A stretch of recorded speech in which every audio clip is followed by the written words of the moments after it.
I had always felt like an outsider in my own family. There was an unspoken gap between me and my parents, one that only seemed to grow wider over the years. I wasn't exactly a rebel, but I was never the golden child either. That title belonged to my younger sister, Allie, who had always been the apple of our parents' eyes. She was everything they dreamed of: beautiful, charismatic, and successful. Meanwhile, I was just me.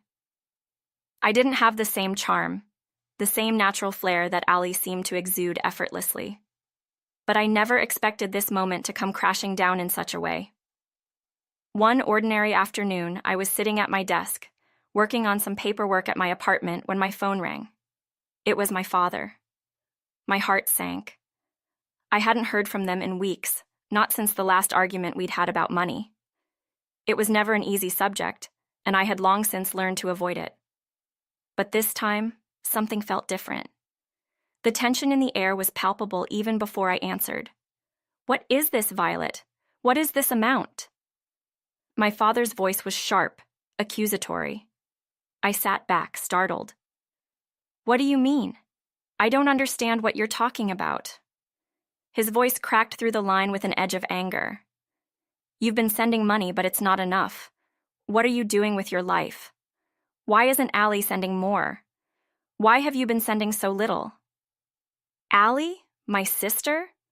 The one who always had everything handed to her? I felt a cold knot form in my stomach. "What are you talking about?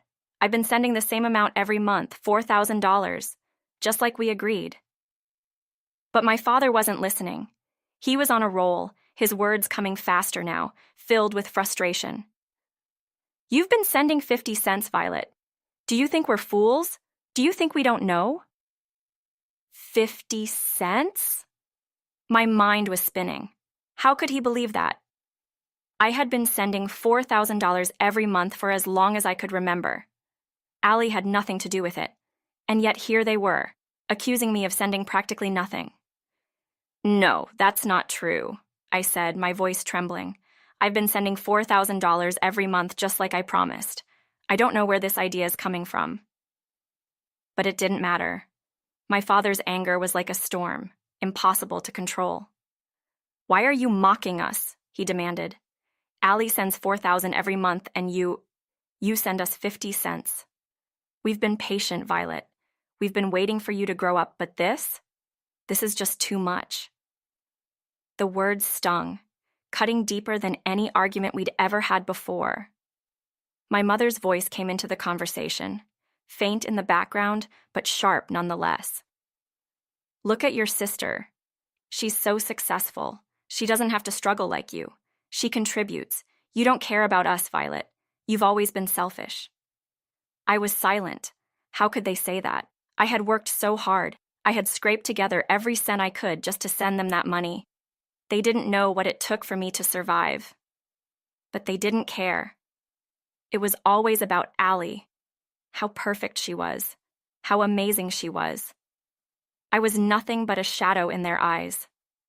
I hung up the phone, feeling like a weight had been dropped on my chest. It wasn't just the accusations that hurt. It was the realization that no matter how much I gave, I would never be enough. I wasn't Allie. I wasn't what they wanted me to be. And I didn't know how to make them understand that I was trying. I leaned back in my chair, staring at the ceiling. Thoughts swirled around in my head, crashing into each other. Growing up, I'd always been compared to Allie. No matter what I did, she was always a step ahead of me. My parents constantly reminded me of how lucky she was. "Look at Allie. She's going to be a model. She's going to be a star," they would say. It didn't matter that I was smart, that I worked hard. Allie was the one they adored. I remembered my 16th birthday like it was yesterday. My parents threw a big party for Allie, inviting all their friends and even a few agents from modeling agencies. Everyone was fawning over her. Meanwhile, I sat in the corner of the room, feeling invisible. Nobody cared that I had spent months working at a part-time job to save up for the gift I had bought for my mother. Nobody noticed that I had straight A's in school, or that I had dreams of becoming something more than just the ordinary one. It didn't matter. Allie was perfect. Years passed, and we both left home. Allie went on to become a successful model, traveling the world and gracing magazine covers. She had everything: money, fame, admiration. Meanwhile, I struggled to find my footing. I worked as a secretary in a small office, earning just enough to pay rent, cover utilities, and buy groceries. It was a modest life, but it was mine. I had learned to survive, but I had also learned to keep my expectations low. I knew I would never be the star in my family's eyes. Then came the phone call from Allie. "Violet, I've been thinking," Allie said, her voice light and easy as if nothing was wrong. "We should send Mom and Dad some money. They've always helped us, right? It's time to show them some love." I hesitated. "How much do you think we should send?" I asked, already knowing the answer. "4,000, she replied breezily, as if it were no big deal. "It'll really surprise them, don't you think?" $4,000. I could barely afford my own bills, let alone send that amount every month. But Allie's voice was convincing. So convincing, in fact, that I didn't question her. Maybe this was what I needed to do to finally get their approval. Maybe if I contributed more, they would stop blaming me for everything. Maybe Allie was right. Maybe this was the way to make things right. But there was a problem. I didn't have that kind of money. My salary barely covered my rent and groceries, but Allie was insistent. She had the means to send the money, she said, but I should contribute my fair share. She promised me that everything would be fine, that the money would go directly to Mom and Dad to help with their expenses. So I agreed. To make up the difference, I took on a second job as a security guard at a construction site. The work was grueling, nights and weekends spent standing in the heat, trying to stay awake while the world went on without me, but it paid the bills. Slowly, I scraped together the $4,000 every month. Allie sent hers without a hitch, but I struggled. I had to cut back on everything. I barely saw my friends, barely had time to sleep, but I did it. For them. For my parents. Then came the call. "What's going on, Violet?" My father's voice came through the phone, filled with confusion and anger. "Why haven't you been sending money? Allie told us you were sending $4,000 every month, but we've only gotten 50 cents from you this time. What's going on?" I froze. 50 cents? I repeated, barely able to comprehend what I was hearing. "I've been sending $4,000 every month just like we agreed. I don't know why you would think that." But the truth slowly began to sink in. Allie had used a different name on the transfers, something like Rainbow or Starlight or whatever she called herself in her modeling career. She had sent the money under her alias, making it look like she was the one contributing. My parents, naive as they were, had never questioned it. They thought Allie was the one helping them, while I was cast aside as the one who barely contributed. The betrayal hit me like a slap to the face. Allie had used me as a pawn in her game, manipulating me into sending money every month while taking all the credit for herself. I had been played. The calls continued, but I stopped answering. I couldn't bring myself to talk to them again. They had never really cared about me. They had never understood how much I had sacrificed just to help them. They only saw what they wanted to see. A few weeks later, Allie's career began to falter. She wasn't getting as many modeling gigs, and the money stopped flowing in.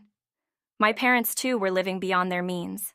They had spent every penny they had, and now found themselves in financial ruin. They were in deep debt, and I wasn't there to bail them out. For the first time in my life, I realized that I didn't have to be the one to carry the burden. My parents had their own choices to make, and Allie had her own life to live. I wasn't responsible for them. I stopped sending the money. And that's when the calls started. Allie's calls, my parents' calls. They were angry. They blamed me for their struggles. But the more I thought about it, the more I knew I had made the right choice. Eventually, the truth came out. Allie wasn't the person she seemed. She had played me, just like she had played everyone else. The money wasn't real. It had always been a facade. But by then, I had learned something crucial. I was free. The day of my sister's wedding, I found myself sitting alone in the back of the church, reflecting on everything that had happened. Nina, my sister-in-law-to-be, walked down the aisle, radiant in her white dress.